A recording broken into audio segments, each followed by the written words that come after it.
Thank you. Well, thank you very much for the introduction.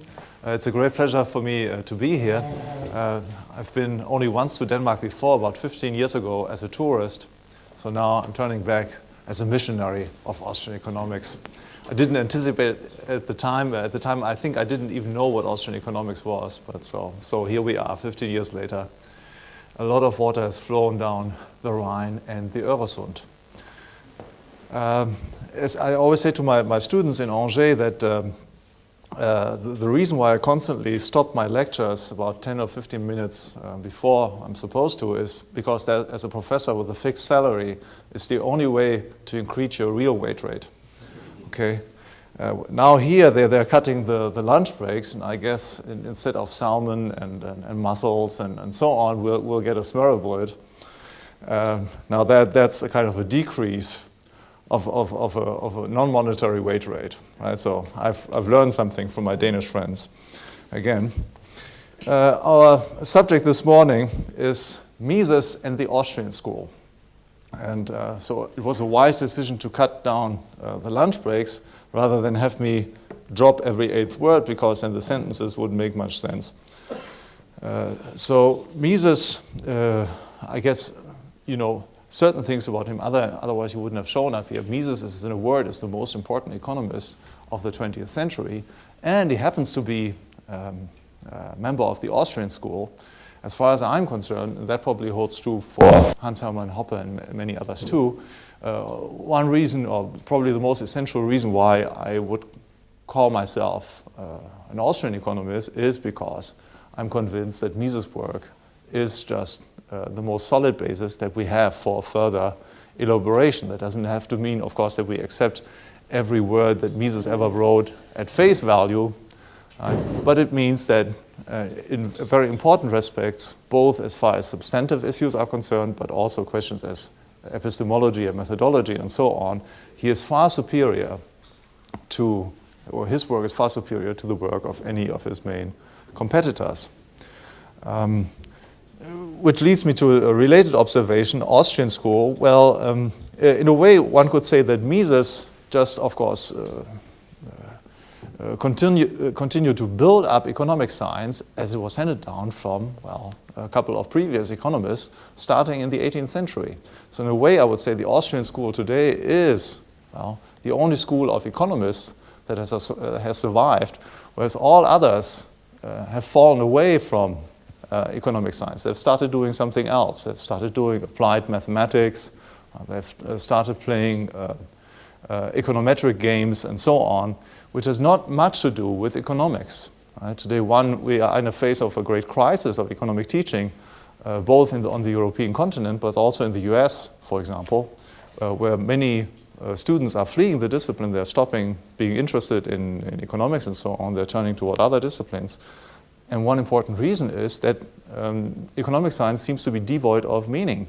Right? It doesn't seem to be related to real economic life, to real human life. And it seems to be, by and large, just an exercise in mathematical formalizing, in modeling, as it is called, and in testing that never leads to any valid and serious insights. So people are turning away from this. And economics, certainly as it is practiced in most departments today, unfortunately, especially as far as research is concerned, is in fact very different than from economics as it has emerged in the 18th and 19th century, and as it is still practiced today in a more refined form by Austrian economists. So the reason why we call ourselves Austrian economists rather than only economists is just a question of product differentiation. Okay, if I say I'm an economist, well, nobody would say, okay, that's just an economist just as the other guys. So there's no reason for me to attend his lectures or his classes and so on. But if I say I'm an Austrian economist, people know, oh, so that's a different branch, right? It's a different product. It's not just ice cream, it's whatever, Eddie and Mike's ice cream or so. It's not just a car, it's a Mercedes. Right? So what you get here is then the Mercedes in economics, whereas elsewhere you get the Fiat Pandas. So Mises and the Austrian school. The Austrian school starts with the work of Karl Menger, about whom I will say more. But Mises is in fact the central figure in the history of the Austrian school because he transformed what Austrian economics is in many important respects, about which I will say later on. So this at the beginning, Mises in fact is not just in a straight line, continuous line. There are breaks there. And Mises brings about important breaks, even as far as his relation with Menger is concerned. And there are continuities which allow us to speak of both of these men as belonging to the same school, and which in fact set them apart from all other schools that exist today. So in the Austrian school, then, we need to distinguish between, or it is useful to distinguish between a main line of Austrian economists and various sidelines. The main line of Austrian economists starts with Karl Menger,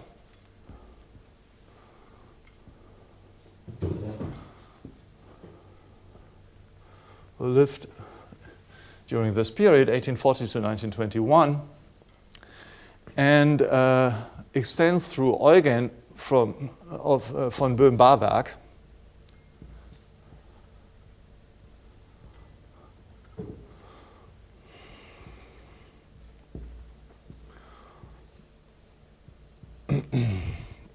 and then extends through Mises. So here we have our central figure,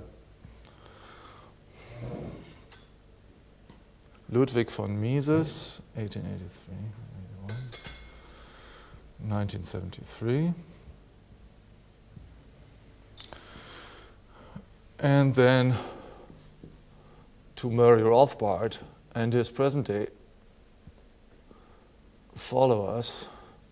So if here 1926 to 1995. And then after Rothbard would have to say the main line is continued today, mainly by not only, but mainly by scholars affiliated with the Ludwig von Mises Institute in Alabama in the United States. So in particular by Professor Hoppe, Professor Salerno, Professor Herbner, myself, and others. And then we have, so this is the main line of Austrian economics, and I will explain in more detail what the common characteristics of this main line is. Essentially, it's a dedication to realist economic theory. I'll say more about what this is later on. And then we have a sideline, the most important sideline of Austrian economists, that starts with Friedrich von Wieser,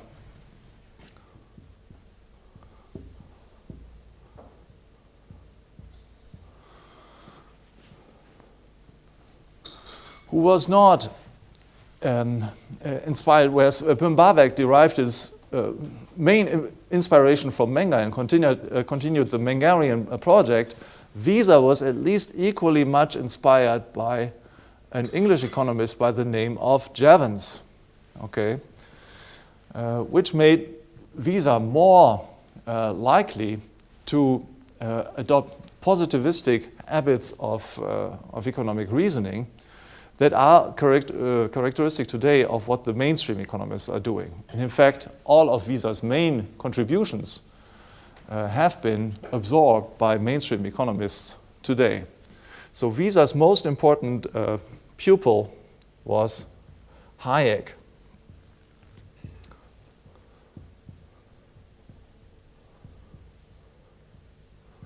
Friedrich August von Hayek. And the most important disciple, intellectual heir to Hayek was Israel Kirzner, 1930 to our present day. Kirzner was also a student of Mises. So Kirzner is not an Hayekian purebred, but he in fact developed the most important themes in Hayek's economics, not so much business cycle theory, but especially Hayek's theory of economic prices, transmitting knowledge, and so on.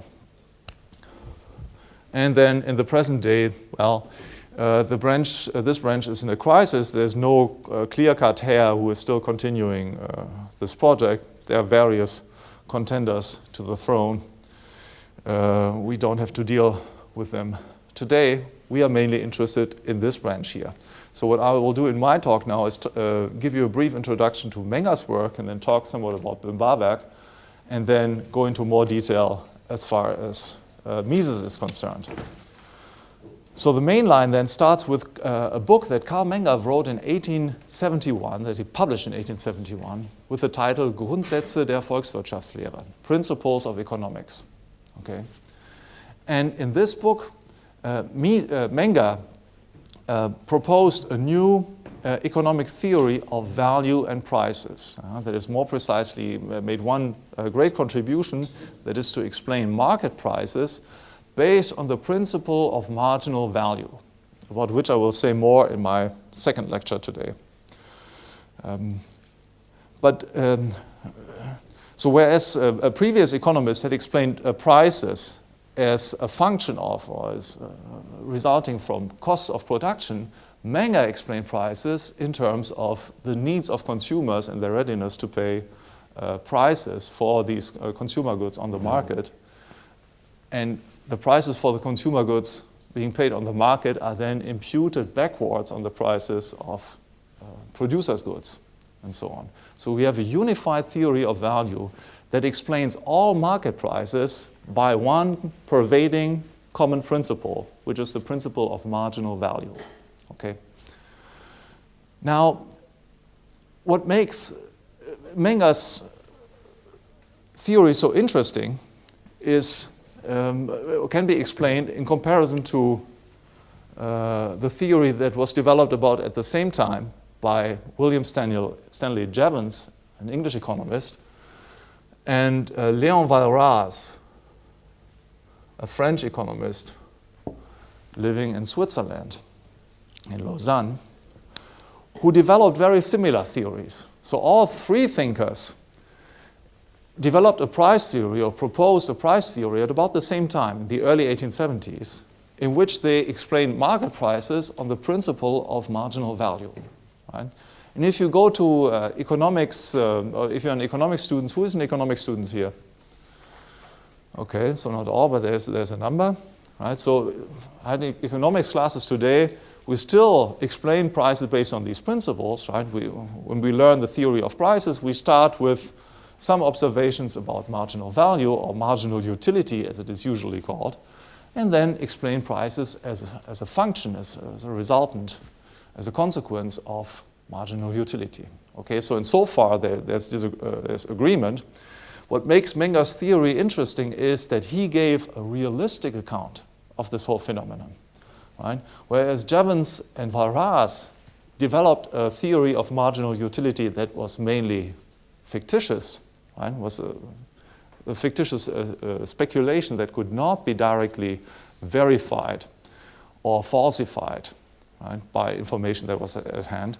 Menger developed a realistic account of marginal value. So he didn't use the word marginal utility.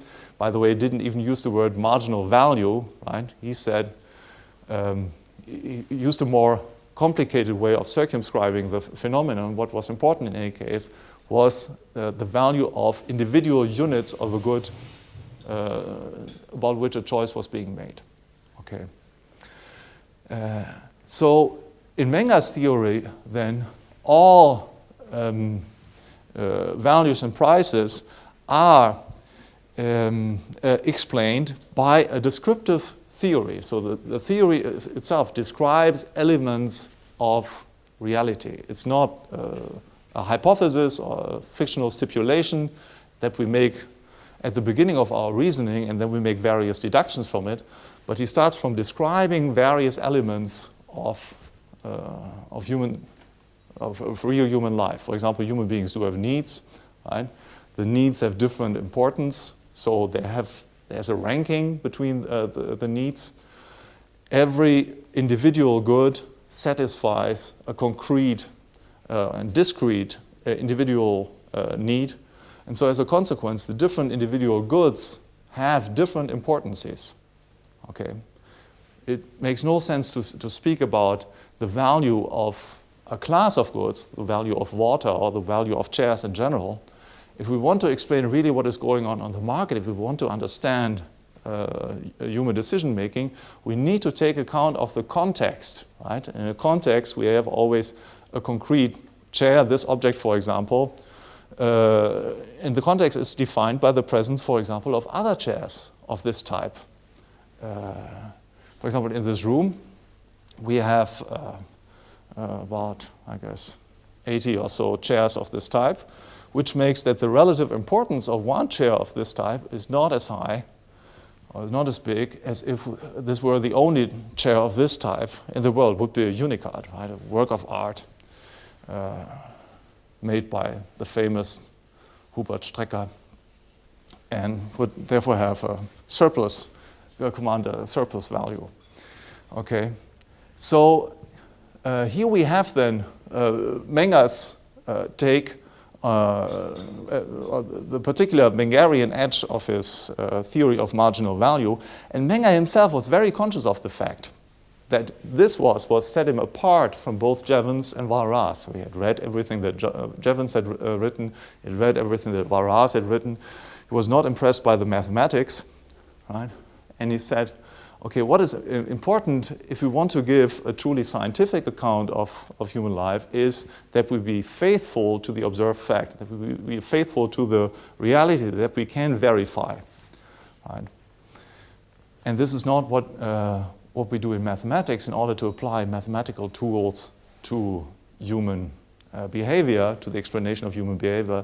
We need to make various auxiliary stipulations, hypotheses, and so on, lest we cannot make this application. Okay, then Menger has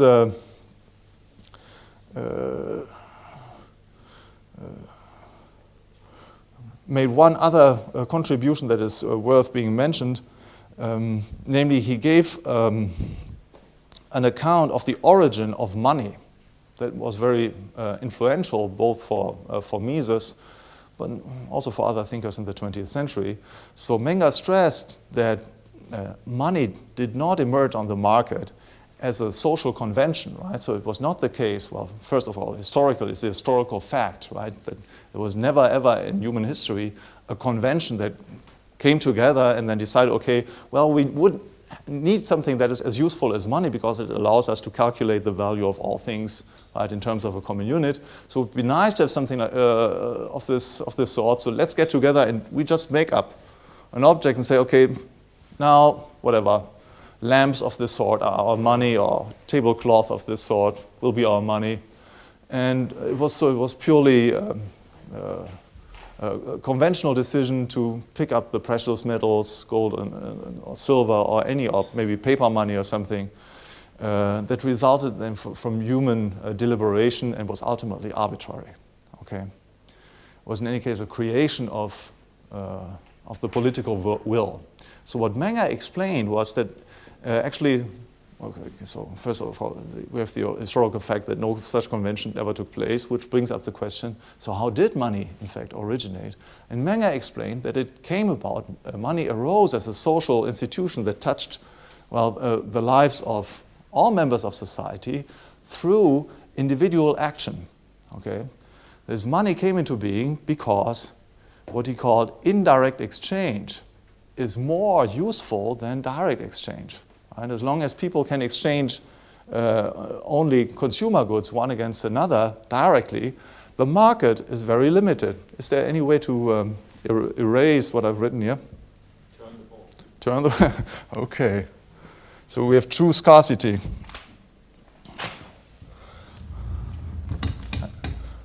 I need to ponder my words.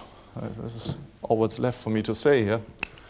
Okay, so we have, let's say we have a person A, Paul, and person B, Peter, and Paul owns an apple,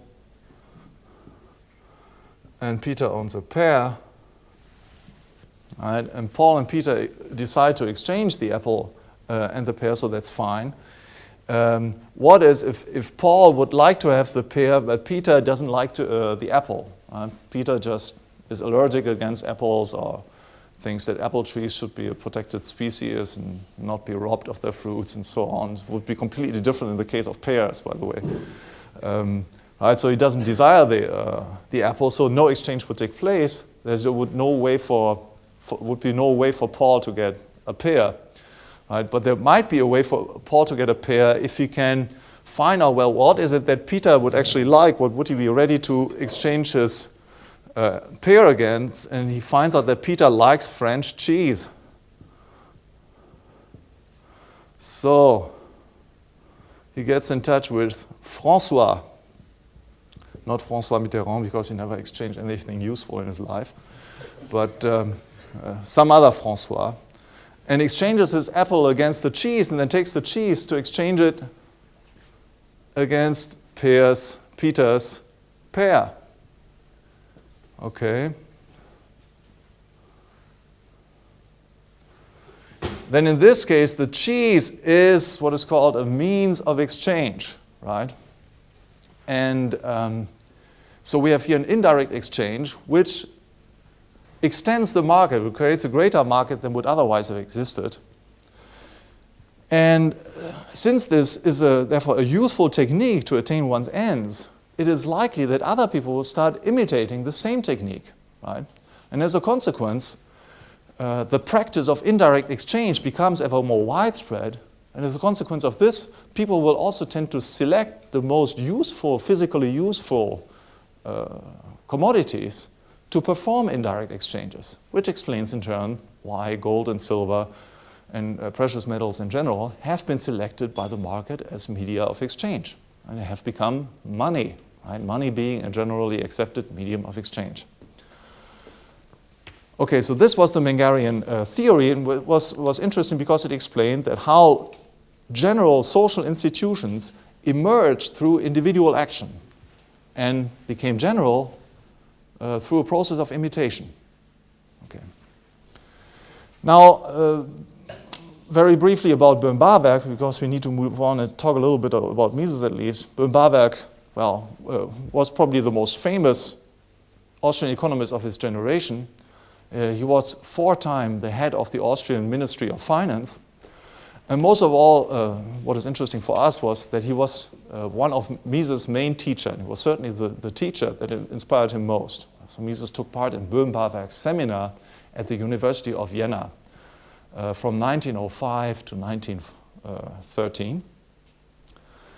And Böhm-Bawerk had obtained a chair at the University of Vienna, yet after his last term as a Minister of Finance, he got an offer from various banks and become one of our chief executives and so on, because he had political connections and so on. He could have made a lot of money. He said, no, forget about this. None of this. What interests me most is science, so he became a professor again. And he had a great group of students, Mises among them. Now, Böhm-Bawerk's work, you should retain three elements. Most of all, he has developed a theory of capital and interest, an original theory of capital and interest. Most importantly here, he has explained the interest rates on the market as a consequence of what he called, time preference. Actually, he didn't use this expression. It was invented later by an American economist by the name of Frank Fetter. Okay, but this was Böhm-Bawerk's explanation. Present goods have a higher value than future goods. Right? This was a value phenomenon that Böhm-Bawerk posited, and in light of this value phenomenon, we could explain interest rates emerging on the market. Then Böhm-Bawerk also became a celebrity through his critique of Marxist economics. Right? Karl Marx, during his lifetime, had just published 1 volume of Das Kapital. And the other 2 volumes were published after his death by his friend Friedrich Engels. So after the publication of the 3rd volume, when the Marxian system was complete, Böhm-Bawerk published a critique that was very influential, very smashing at the time, and is still a good reading today. Right? So still, if you want to have a first critical grasp of the problems of Marxist economics, Böhm-Bawerk's essay is still the way to start. What Böhm-Bawerk observed in particular was that there's a contradiction between observed reality and the postulates of Marx's theory. Right? According to Marx, the interest rate is an exploitation premium, so to say, right? It's squeezed out of the workers. Now, if this is true, then of course the profit or the interest rate that any capitalist can make depends essentially on the proportion of workers as compared to capital. Right? The higher the number of workers, the more profit it should make, and the lower the number of workers, the less profit or the less interest you should be able to make. Now, in reality, we observe, in fact, that the interest rate or the profit rates tends to equalize in all industries, irrespective of the numbers of employees. So how does this square with Marxist theory? Right? So we have here a big contradiction that has been squared by Marx through a fictitious postulate, namely by the postulate that his theory only holds true for the aggregate. Okay, so what Marx then in the third volume explained, well, actually, okay, well, it doesn't hold true for every individual firm, but for all firms taken together, it holds true. Okay, but then, of course, he has abandoned the project of a scientific description or scientific analysis of the operation of a capitalist economy. He has not given it, right? Because how can you verify or falsify this assumption that it holds true for the aggregate, but not for every individual firm, right? You still have left a whole field unexplained, namely explaining the behavior of the individual firm, which was the initial plan of Marx to do. And then Böhm-Bawerk also developed a very influential critique of interventionist policies in an essay with the title Macht oder ökonomisches Gesetz, Power or Economic Law, ? So the question was whether economic phenomena such as wage rates were explained by economic law or were just a function of brute political power, wielded either by governments or by powerful labor unions. So the question, and that's still the great question that we have today, we have not advanced one iota beyond this, is, well, can labor unions actually be helpful in increasing wage rates? Right? And Böhm-Bawerk showed that that was not the case. Right. Of course, so the essay, well, I cannot talk more about this because I need to move on to get to Mises finally, right? But I can only recommend that you read this because it has direct applications to the social conflicts that we still have in our time and to various untenable doctrines that are still being spread. Right? Labor unions have the power to increase wage rates. Politicians have the power to improve living conditions of the masses by administrative fiat. In France, we have right now a minister of economics who is ordering, by and large, the oil companies to cut down prices, because he knows, of course, by his wisdom, what the right price for oil should be or for gasoline should be at the gas station. Okay, then Mises. So Mises was Böhm-Bawerk's most important disciple. He was not necessarily the student that Böhm-Bawerk thought was the most brilliant one. Now, that's a very encouraging thing for every one of us. Right? At least, I mean, some of us suffer from megalomania, right? But all others who do not, who don't think that they are particularly great and wonderful and so on, rather have a more sober view of their own capacities and so on. Well, you don't always need to be a genius to do wonderful and great work, right? And in the case of Mises, well, he happened to be a genius, but he was maybe not quite as much as a genius as another member of Böhm-Bawerk's seminar, who was Schumpeter, right? So Schumpeter was especially a wonderful writer. It's a pleasure to read Schumpeter still today. And he had a very vivid mind, much esprit, as the French say. And he cooked up constantly lots of ideas. The problem was that he never took the time to sort out how the ideas fitted together and how they fit together with reality. Okay? So that was Böhm-Bawerk's critique of the man whom he considered to be his most brilliant disciple, Schumpeter, that he never actually took the time to think through systematically his theories and check them against reality and against themselves. And that was something that Mises did throughout all of his life. And the result was that he was the most important economist of the 20th century and not Schumpeter. So it's a very encouraging sign. So Mises was born in what was at the time the northeasternmost province of the Austro-Hungarian Empire, the Reich, namely in Galicia, not to be confused with the Galicia that still exists today, northwesternmost province of Spain, is also Galicia. So here we had Galicia in Austria, and the capital was Lemberg. Today, I believe it's Lviv. Lvov. Lviv is Polish, right? Yes. Always confused, always mix this up, yeah. So Lemberg was at the time inhabited predominantly by Polish bourgeoisie and by Jews. Mises' family was Jewish, and his family was one of those who were pushing the Germanization of the eastern provinces, especially the provinces inhabited by Poles. Because for them, German culture was the embodiment of individual liberty. Now imagine this, right? That was in the middle of the 19th century. 50, 70 years later, Mises had to revise the judgment of his grandfather and great-grandfather, right? Times had changed. But at the time, so German culture was the embodiment of individual liberty and social progress and so on. So the Mises family was very active in spreading this. And of course, so that was the reason why he, although living in a predominantly Polish environment, while he was raised in German culture and was a German writer. So all of his works until 1914 were published in German, and only after his emigration to the United States, he started writing in English.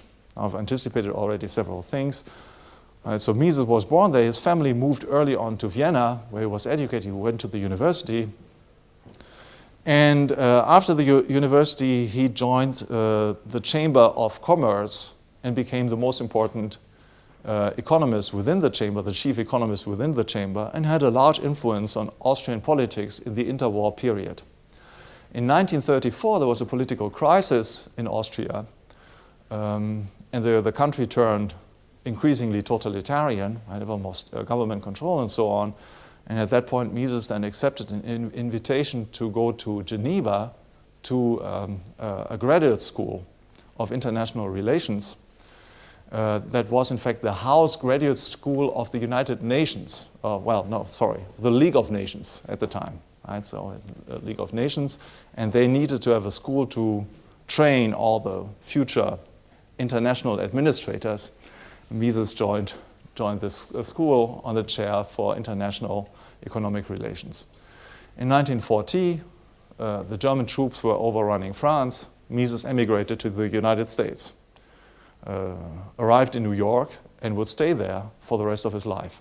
That is, he left the city from time to time for vacation and trips and so on. That was his new home. And he died in 1973 in New York City. Now, as far as his life is concerned, his work, his intellectual development is concerned, we have to return again to his days at the University of Vienna. And Mises here started as a student of a man by the name of Karl Grünberg. Can you read this green stuff here? Okay. Karl Grünberg. Who has ever heard of this name? I'm not surprised. So Grünberg was a representative of what was called the German Historical School. Right? This Historical School of Economics. There's a group of economists who believed that economists consisted in measuring, conducting empirical field studies and somehow deriving theory from it. Right? So economics was essentially a side branch. Economics was essentially a side branch of historical studies. Right? We have to study various facts, gather as many facts and information as possible, and then somehow squeeze a theory out of this. Okay, so that was Grünberg's project. And Mises became a disciple of Grünberg, and he was convinced that that was the right approach. And it was only the lacking success of his studies of these studies, both the studies of Grünberg himself, but of his own endeavors, that slowly convinced him that there was something fishy about the whole thing. Okay? And then something happened in 1903, in late 1903, Mises read Karl Menger's book on the principles of economics, and became a Mengerian, right, to make a long story short. And the reason why he became a Mengerian was because he now saw for the first time that there could be something like an economic theory that was not just something made up, not just a set of stipulations or fictitious hypotheses, but a discipline that actually described reality, right? And a discipline that answered questions that could not be answered through fact-gathering. Again, right, to put it in the shortest possible form, what Mises would later on say was that you need historical inquiries to give a precise account of the state of affairs, right, of the historical state of affairs, to give a precise account of the context in which we find ourselves. But then to understand human action itself, you need economics. Because human reaction within a given context in no way is determined, is not perfectly determined by the environment itself. There is an element that comes from the human beings themselves, and that is free from this environment. And we use the word choice, right, to describe this reality. There is something like choice, genuine choice. There's something as a true human liberty, which cannot be exhaustively explained, or which makes that human behavior cannot be exhaustively explained by giving a complete account of the context in which human action takes place. Okay, and so in order to analyze human behavior completely, we need to have economics. And that was something that Mises realized, or started realizing, at the end of 1903. And so he slowly became an Austrian economist and published the first great fruit of his new outlook, or his new approach in science, in a book that he published in 1912 with the title Theorie des Geldes und der Umlaufsmittel, Theory of Money and Credit.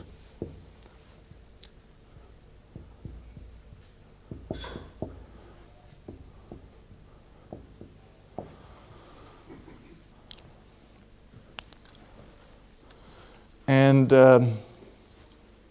so this is the starting point of his intellectual endeavors, and there are a couple of, let me just mention a few of his other major works. So 10 years later, he published another book with the title Die Gemeinwirtschaft, Socialism, right, one of his major works. And then in 1940, a treatise of economics with the title Nationalökonomie, or Economics. And he published an American version 9 years later under the title Human Action. So Human Action is still today the most important, one of the most important works within the Austrian school.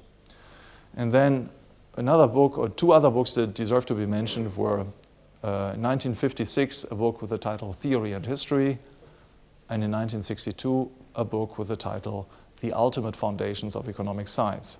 Both of these latter two books deal with questions of methodology and epistemology, which became a great project of Mises, starting from about 1930 or so, and I will say something about this later. About his life, we should also observe that Mises was in private employment more or less throughout his entire life. He was never a full professor at a university. Right? He taught at the University of Vienna, but he was an unpaid adjunct professor. Okay, why did he do this? Why would he lecture without being paid? Well, because he enjoyed it, and because he wanted to spread Austrian economics among the rising generation. So he had his main employment with the Chamber of Commerce, and then in his Geneva years, 1934 to 1940, so he was at this school, which was also privately funded, essentially, namely by the Rockefeller Foundation. And then in New York, he was again an adjunct professor at New York University from 1945 to 1969, and there too, essentially, his salary was being paid out of private funds. The university didn't find it important enough to spend a cent on Mises. So in 1940, I said he emigrated to the United States and then, well, eventually had this professorship at the New York University. And here he had, in a seminar, he built up what is today the Austrian school. So I talked before about main lines and side lines.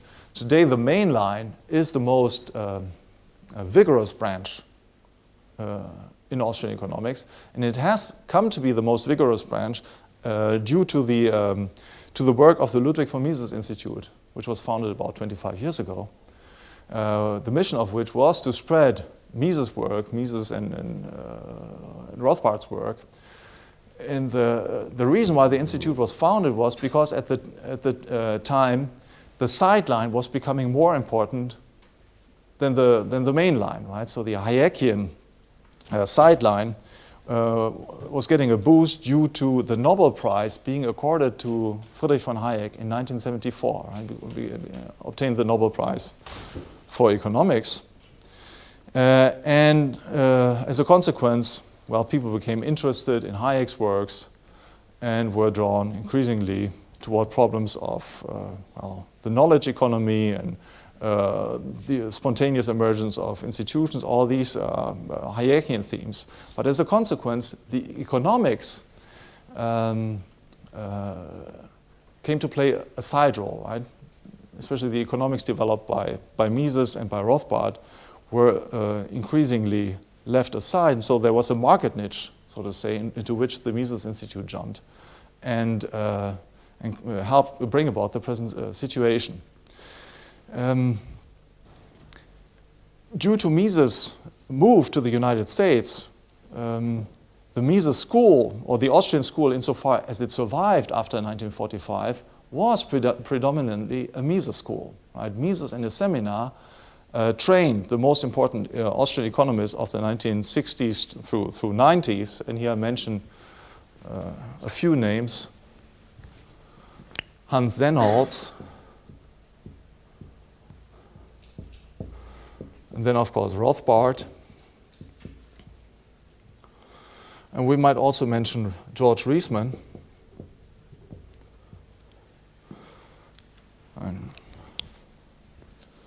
and it was especially Sennholz and Rothbard, right, who continued the Austrian school and trained more Austrian economists in the post-war period. And again, due to Hayek's Nobel Prize in '74, this Misesian Austrian school came to be submerged under the upswing of the side branch, and it was only in the past 10, 15, 20 years that the Austrian school in the US has become again predominantly a Mises school. So that is the situation that we have today. So presently, today, we have a Mises school in the United States, and in Europe, the situation is very different. Most people who claim or would call themselves Austrian economists in Europe are actually Hayekians, okay, or they are heavily influenced by Hayek, which is not bad. There's nothing wrong with this, right? The thing is, the problem is that Hayek never managed to write a general treatise on economics. So Hayek's work, as far as economics is concerned, is very narrow. It concerns mainly problems of monetary theory and of business cycle theory, and it stops in the 1930s. Right? It stops in the early 1930s. Hayek's last book that he published on economics was in 1941, a book with the title A Pure Theory of Capital, very difficult book. I think about 10 people in the world who have read it. So Hayek is not much of an economics. The Austrian school today, as far as something that can be taught and that is really an encompassing system of economic analysis, exists only in two forms. And it's very important to keep this in mind. One form is the book with the title Human Action, okay, which was written in 1949 by Mises. And the other book is another treatise on economics with the title Man, Economy, and State.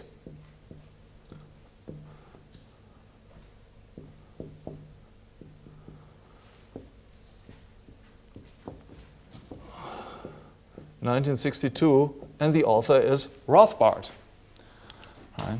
So the importance of Mises and Rothbard derives from the fact that they alone have created encompassing systems of economic analysis that can be taught, right, and can be the foundation of a school. Where Hayek never produced anything to this effect. And all that Hayek has left us are various sketches of social interpretation, in particular in his later work, Law, Legislation, and Liberty, in the 1970s, or then we have a book on the Constitution of Liberty, which are very good in their own right, but they are not systems of economic analysis. Okay? So therefore, the great problem that we had in the late 1970s, when so much attention was turned to Hayek, was that the Austrian message got diluted. And people started becoming interested in all these various side issues and so on, and the hard core of economic analysis disappeared from the attention. Right? And so today things have changed, fortunately, again, and it is time that we bring this to Europe too. How much time do I still have? Should I stop short, or do I have 15 more minutes to go? 15? 2 minutes?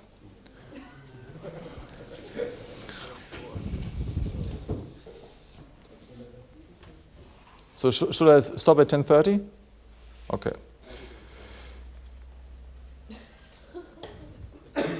Yeah. Well, then let me briefly talk about some of the main aspects of Mises' work. And I'll first say something about the theory of money and credit, and then move on to the other books. So in the theory of money and credit, Mises makes a couple of contributions, and I will single out 3 of them. So it was his habilitation thesis at the time. So it was the work on the basis of which he would get the license to teach as a professor at Austrian universities. And the main thesis was, in fact, concerned a new theory of the value of money. The value of money had not been explained by Menger. Right? Menger's theory Menger himself applied his theory only to real goods, consumer goods, producer goods, but not to money. So this was a field left unexplained, and various critics of the Austrian school at the time, such as the German economist Karl Helfferich, who also became a minister of finance, had argued that the Austrian theory could not, in fact, be applied to the theory of money. Only cost of production theories could explain the value of money. So what Mises did then was to show how this problem could be solved on the basis of Menger's marginal value theory. And he did so based on a reformulation of value theory in itself. That is, before Mises set out to apply Menger's theory or Menger's approach to money, he reformulated and improved Menger's value theory. Okay. The main problem with Menger's value theory was that it was not centered in the analysis of choice. Right? As Menger had it, the value of goods was an objective quality that was a function of human needs, of discrete human needs, individual human needs. Okay? Had nothing to do with choice. And Menger actually said in the introduction of his principles that as soon as we bring choice into the picture, well, if we admit of the reality of human choice, well, the whole thing gets screwed up, and there is no such thing as economic science. Okay? So what Mises then did was to show that actually the theory of marginal value itself was a theory that was entirely based on the reality of choice. It was a description of the reality of choice. For what we do in every choice is to prefer something to another thing. Right?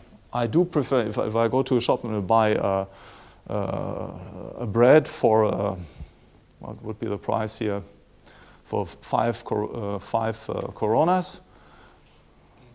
10? Okay. Well, you have inflation in Denmark too, right? Okay. So if I buy a bread for 10 coronas, well, then I make a choice. I prefer the bread to the 10 coronas. And as a consequence, we have a value relation here between the bread and the 10 coronas for one individual, namely me, myself.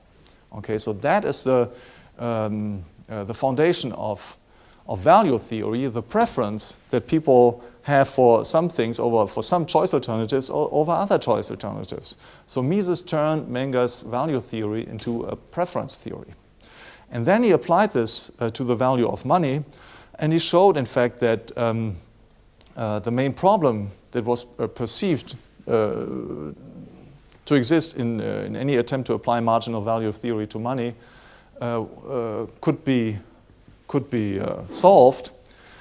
The problem, as people perceived it as the time, was that we were moving in a circle. We cannot, in order to explain the marginal value of money, we have to assume an object that has already a purchasing power, because the purpose of money is to be exchanged against other things, right? We buy other things against it. Now, in order to evaluate any sum of money, therefore, we need to have an idea what its purchasing power might be. Okay? So the value, in order to explain the value of money, we need to have its purchasing power. And we need to know something about the purchasing power. But the point was to explain the purchasing power in terms of value. Okay? So we're moving in a circle. We want to explain the purchasing power in terms of value, right? But in order to say something about value, we need to know already something about the purchasing power. Right? So we seem to move in a circle. And Mises showed that that was not actually true, because we have here a determination that runs not in a circle, but that runs through time. Right? So what happens actually is that we know something about the purchasing power today that explains the marginal value of money today, because this purchasing power has come into being in the light of the values of the day before. Right? So it's not these values here that determine the purchasing power, but the values of the day before. Okay? The value of money as it was determined by the day before. So then the question is, of course, we're moving back the question, right? How come that money had this value the day before? Apparently this could only be decided in the light of its purchasing power. Again, but it's not this purchasing power here, but a purchasing power of a period before. Right? So Mises showed that we're not actually moving in a circle, but we are moving back in time in the determination of money prices. And the only question left is this an infinite regress, which would be a logical problem then, right? If we have an infinite regress in time. And Mises' answer was no, because there is a stopping point. At some point here, right, there's a stopping point at the very moment when we use an object as a medium of exchange that so far had not been used as money. And this object has a value because of its qualities as a consumer goods. At some point, for example, cheese, which had just been a consumer good here for our friend Paul or for Francois, was just a consumer good, and at some point in history had been first used as a medium of exchange. Right? So then, only then he had this additional value, which it obtained because it also served as a medium of exchange, because it also served as money. Right? So this was the way Mises solved this problem, by explaining that the determination of the value of money is diachronic. It's not within a point of time which would create a circle in the explanation. I know this is a very brief explanation, but just to give you the outline of the argument. So he did this, and in the book he also proposed a new business cycle theory. So in business cycle theory, and we'll talk more about this tomorrow, the point is to explain booms and busts, right? And Mises developed a theory or showed that, in fact, monetary policy was the cause of the business cycle, because monetary policy, or let's say banking policy, to the extent that it increased the money supply, was able to diminish the interest rate below its equilibrium level. And as a consequence, entrepreneurs, because of the low comparatively low interest rate level, would make investments profitable that were not profitable before, right? If the interest rate decreases, interest rate is an important cost component in investment decisions. So if the interest rate decreases, then more investments will be made than would have been made instead. And these investments well, not all of the investments will now be able to be completed, right? Because all that we have done is to increase the quantity of money, thus decreasing the interest rate, but we have not thereby increased the quantity of real goods and services that are needed to complete these investment projects, right? So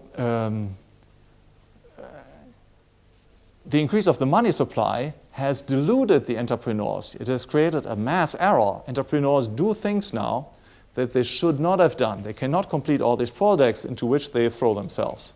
So it must come sooner or later to a situation in which this impossibility, this physical impossibility, will become apparent. And that's the crisis. You have a question? Yes, but shouldn't we expect that capitalists is rational and can expect the government intervention? Yeah, okay. Yeah, I mean, that was very brief. Tomorrow I have a lecture on business cycle theory, so I'll explain the same thing in much more detail, okay, and I'll also talk about this point. Okay, so we have Mises' business cycle theory, and I have a few more minutes, so I'll just mention a few other of his contributions. In his book, 1922 on Socialism, Mises gave an analysis of the objective of private property, of the role of private property within a capitalist economy, and showed that the beneficiaries of capital goods are in fact the consumers. Right? That although we have private property for producer goods, for machines and great production sites and so on, they are all privately owned, but the true beneficiaries are not these owners. They are the consumers of the consumer goods that can be produced ultimately with the help of these sites. So that's a big difference between capitalism and feudalistic systems of social organization that existed before.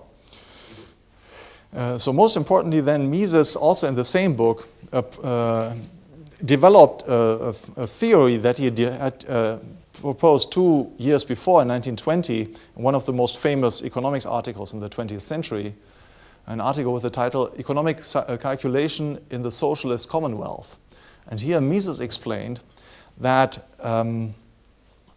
socialist systems, socialist societies could not allocate resources rationally because they would not have the instrument of economic calculation. Economic calculation as we know it is a profitability calculus. Right? We determine the profit rates that we expect for each investment alternatives. And these profit rates are calculated in terms of money prices. Right? We confront the anticipated monetary returns from our project to the anticipated expenditures on factors of production. And then we get a profit rate. Now the problem in socialism is that by definition, we have just one owner of all means of production. So as a consequence, there can be no exchange of means of production. And as a consequence, there can be no market prices for means of production. Okay? So you cannot calculate any profit rate. Right? So contrary to what was at the time the great allegation of the socialists that, well, capitalism was squandering resources, it was utterly inefficient, and you just need to organize the entire society according to one plan, right? The effective result would be the exact opposite. It would not be more rational to do, it would be less rational because they could no longer calculate. So you would have utter anarchy of socialism, right? It was not anarchy of the market, you had anarchy of socialism in the sense of complete disorder. Only the market economy was orderly because only there you had economic calculation. Now the book is actually much richer than this. So there are also Mises here also develops monopoly theory, and he pioneers another fashionable topic today, namely gender relations. Okay, the economic relations between men and females and marriage in particular and so on. So Mises talks about this. I can only encourage you to have a look at this. And then there's one last contribution that we should mention, namely Mises' views on epistemology. So Mises held, in clarification of Menger's view about economics as a descriptive, realistic discipline, that economic laws were actually a priori. That is, they did not depend on the observations that we make. That is, the evidence underlying economic laws is not the evidence of the senses, what we see, what we hear, and what we smell. It's evidence that we know about human action, about the structural features of human action, in particular that human beings choose. Right? The fact that human beings choose, we do not know through observations. We cannot observe a choice. Impossible. Right? We cannot observe means and ends. Impossible. Still, we know that these things do exist. Right? So a priori, according to Mises, then relates to the fact that when Mises says economic theory is a priori, it means that it holds true independent of the observations that we make, that is the evidence that we get through the senses. Now this opinion of Mises has been has raised much more opposition than his views on socialist calculation and monetary theory and so on. It has led to utter incomprehension on the side of virtually all mainstream economists. It's a very famous remark that Milton Friedman once made about Mises and said, well, look, I mean, this is plainly ridiculous to hold that economic theory is not an empirical discipline but a priori. Right? How can, in this way, how can conflicts ever be settled? If two praxeologists cannot agree on a proposition, well, there's only one way out: shoot it out. Okay? Cannot, I mean, if you don't decide your disagreement on the basis of facts, well, you just have to shoot it out. Well, I can only say one thing. So I lived in Alabama for about 6 years. We have very liberal gun laws. Okay, so I myself was a customer of a very nice gun shop in town, and several gun shops in town. And even you, as a tourist, you could go there and buy a gun, and you could show them up at the Mises Institute conference, and then settle any conflicts you might have with other praxeologists, according to the Friedmanian precept. Okay. Now, the empirical fact is that this never happened once. Okay, that's an empirical fact. So we should say that at least Friedman's theory is not corroborated by the facts. And then, of course, the second observation that we have to make is that, of course, conflicts among positivist economists, positivists of Friedman's sort, who claim that they settle everything according to the empirical record, have never been settled either. Both monetarists and Keynesians have been struggling for decades, right? I mean, 3 or 4 decades. And they're constantly debating on the true meaning and the right interpretation of the empirical record. Right? So, I mean, whatever the deficiencies of Mises' view are in bringing about agreements about economists, well, the positivist camp is at least as deficient. Right? They have not brought about agreements either. Now, this point, I will close with this. So this point is really what sets the Austrian school, in particular the Misesians, today apart from everybody else. Right? It's still this question of method or epistemology. Right? Menger starts off, in distinct contrast to Jevons and Walras on the other hand, with a project of a realist economic theory, a theory that is really descriptive of reality. And this is the project that has been continued throughout the generations of Austrian economists, has been developed in particular by Mises, but it's developed today by Professor Hoppe and others. Right? And so we'll learn more about this in the last lecture today, before the wedding, on praxeology. Thank you for your attention.